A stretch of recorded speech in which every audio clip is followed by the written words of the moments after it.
drop tonight.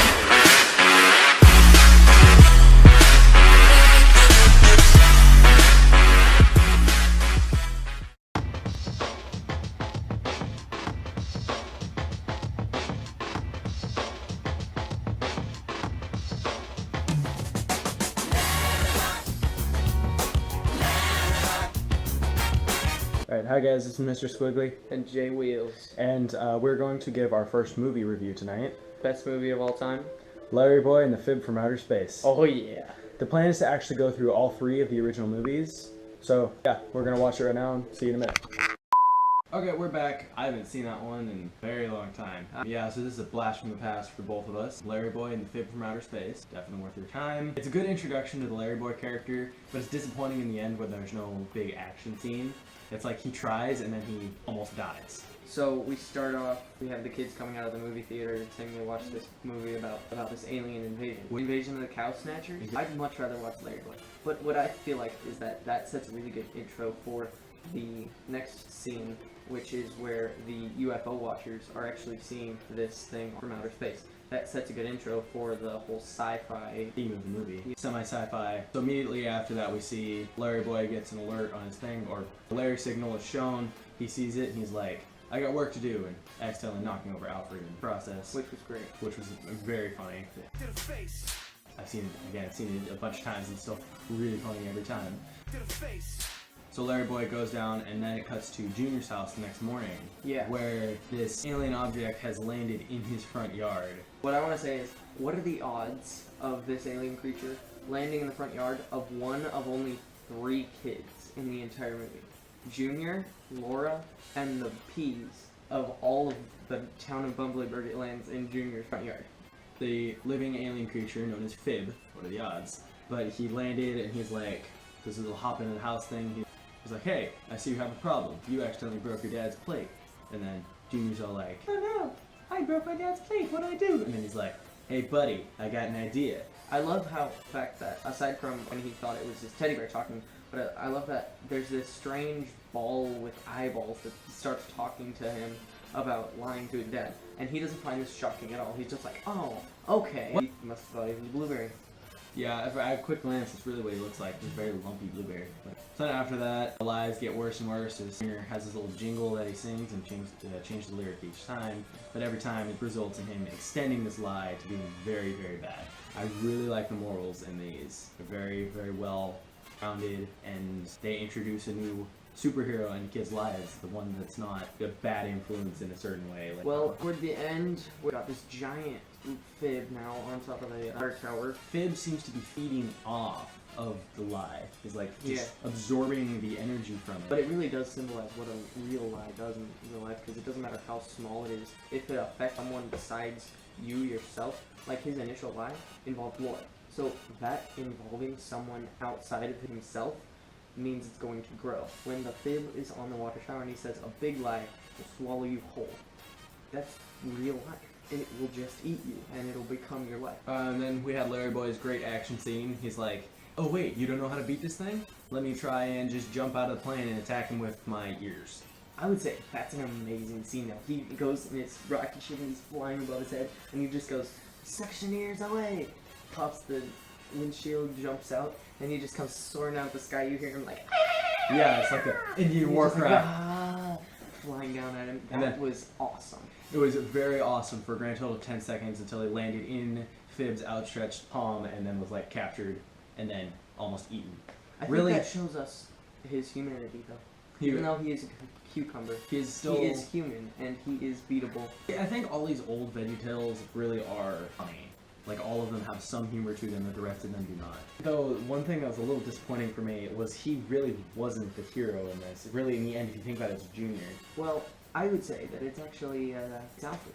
Alfred is the one who comes up with the solution of Junior has to stop him. Okay, so we will be right back with LARRYBOY 2, LARRYBOY and the Rumor League.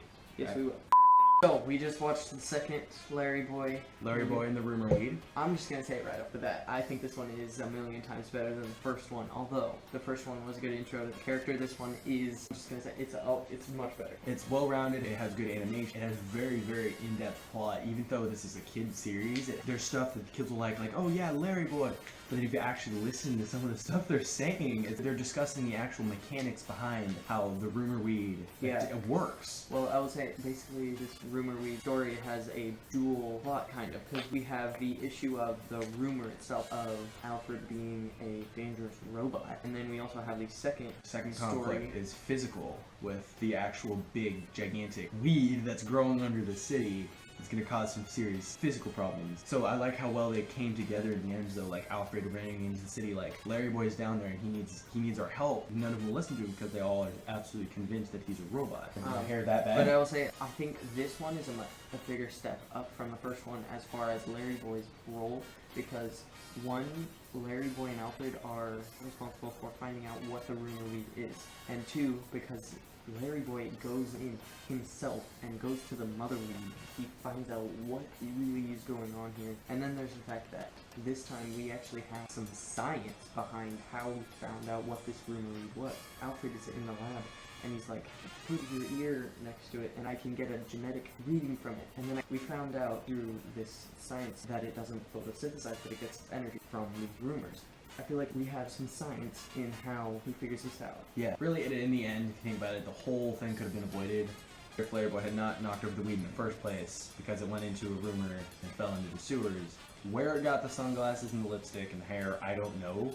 Well, I think what the explanation of that is that the silhouette of the woman in the window, if you actually pay attention, if you look at what the silhouette looks like, that's what the weed comes to look like, with the big lipstick and the glasses and hair. It's modeled after that character, so that's where I think that it is not necessarily Larry Boy's fault that the weed ended up like that, but the gossip. I want to say, just as a final point, that this one we also give a look more toward Larry Boy's capabilities, because he is totally equipped in this one and totally prepared to go in and take out the mother weed. It's just that when he gets down underground into the sewer system, came prepared for Alfred to give him instructions, but the problem was the tunnel was so closed in, he couldn't talk to Alfred on the radio comm, so he just went, okay, I got a big weed killer gun, let me try it, and then he hits the wrong button, and he's like, dang it. Yeah. It's like, so I think this one is more Alfred's fault for not giving him a briefing beforehand than it is Larry Boy's fault for just acting recklessly. I'll also say that I love our opening scene. We have the run-in with Larry Boy and the Milk Money Bandit. It's totally Batman. That is totally Batman. But they do it in a way where it's not scary. Because, like, in the first Batman movie you watch, and you just see the silhouette of a man, and you're like, who are you? He's like, I'm Batman. Yes! Yeah, I did a little mini, like, woo! When that happened. Okay, overall I would say we have more of a hero figure from Larry Boy, and we have it's not totally his fault. Alright, so we just finished Larry Boy and the Bad Apple, which is the third and final installment in the greatest children's series of all time, in my opinion. I'd say this one turned out a lot more cartoonish than the other ones did. It was just the general shape of the animation was a little more... It was a lot more brightly colored. That's why the Rumor Weed focused a lot more on the darker aspects, because it's really... Bumbleberg at that time was like Gotham. This is kind of morphed into New York City. Because that's what I'll say about this one, is it definitely leaned more toward Spider-Man and not after Batman, because the first two were definitely based on Batman. But this movie, the third one, actually came out right after Spider-Man 2. And this one was made. So they kind of went off of Spider-Man, like where you see him swinging with his... There's a couple more Batman-y scenes, though. Definitely. Like, the opening scene, it's like, we need a hero, and then Larry Boy makes his grand return for after 6 years in hiding. He did come back for one final amazing movie. Yeah. I'd say this wouldn't top the second one after sitting down and actually watching this. Yeah. And thinking about it, I really do think the second one is the best. All in all, though, this series together is really well put together. It is put together well, and I think it does follow itself well. We actually see in one scene Larry Boy and Bad Apple are both past this big display, and we see the sunglasses from the Rumor Weed, the key to the city from the cartoon series, and then there's also the Art Value plate from the first one. I like how they put that in there as a little feature to show that this is not a reboot. It is the same Larry Boy. What I do like, though, is how we have an actual physical like relatable character that there's a conflict between. It's not like a gigantic alien attacking the city or some humongous underground threat. It's not huge. It's very small. Like actual temptation is very, very small. Just got that. She's an apple. It's temptation. You know Adam's apple?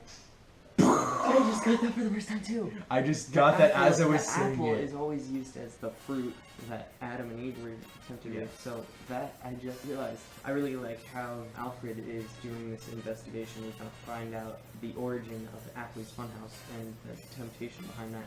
I like how again we have a more in-depth issue than there's a temptation running around. Another thing that was cool is with the entire series, it is each one brings a different moral, but essentially what it all is listen to what your parents say, otherwise you will regret it. Because they're telling you, don't play video games when you're not supposed to, like don't fight that temptation. With a rumor weed, don't spread rumors unless you, even then, even if you know they're true, if they can potentially hurt another person. Be careful with what you're saying. And back to the first one, lying really is very, very constant. Well, myself included.